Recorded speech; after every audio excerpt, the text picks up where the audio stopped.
నిజామాబాద్ జిల్లా సిరికొండ మండలం హుసేన్ నగర్ గ్రామవాసి రాసబోయిన సృజన్ జాతీయ స్థాయి హాకీ పోటీలకు ఎంపికయ్యారు. ఈ నెల 10న బెంగళూరులో జరిగే హాకీ పోటీలలో పాల్గొననున్నారు. సృజన్ నిరుపేద కుటుంబ వ్యక్తి కావడంతో జిల్లా ఒలింపిక్ సంఘం ఉపాధ్యక్షులు బాజిరెడ్డి జగన్ వెంటనే స్పందించారు. తక్షణ సహాయంగా 20,000 నగదు అందించారు.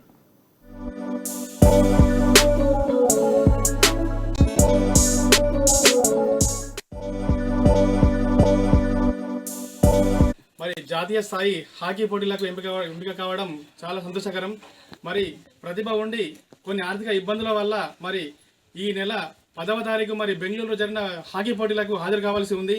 మరి ఆర్థిక ఇబ్బందుల వల్ల మరి ఇలా ఆగిపోతున్నా నాకు హెల్ప్ చేయాలని చెప్పేసి ఆయన మా దృష్టికి తీసుకొస్తే మేము మా ఒలింపిక్ సంఘం జిల్లా ఉపాధ్యక్షులు దరిపల్లి జడ్పీటీసీ జిల్లా యువ నాయకులు మా బాజిరెడ్డి జగనన్న గారి దృష్టికి మేము తీసుకపోతే తక్షణమే అన్నగారు స్పందించి ప్రతిభ ఉన్నవారు ఎక్కడ కూడా ఆగిపోవద్దు, నా వంతుగా నేను మన ప్రజల కోసం ఏమైనా చేస్తా, మన విద్యార్థులు మన క్రీడాకారులు ఎల్లప్పుడూ ముందుకెళ్ళాలని చెప్పేసి ఆలోచనతోని ఇప్పుడు తక్షణం ఏం సహాయం కావాలని చెప్పేసి అడిగితే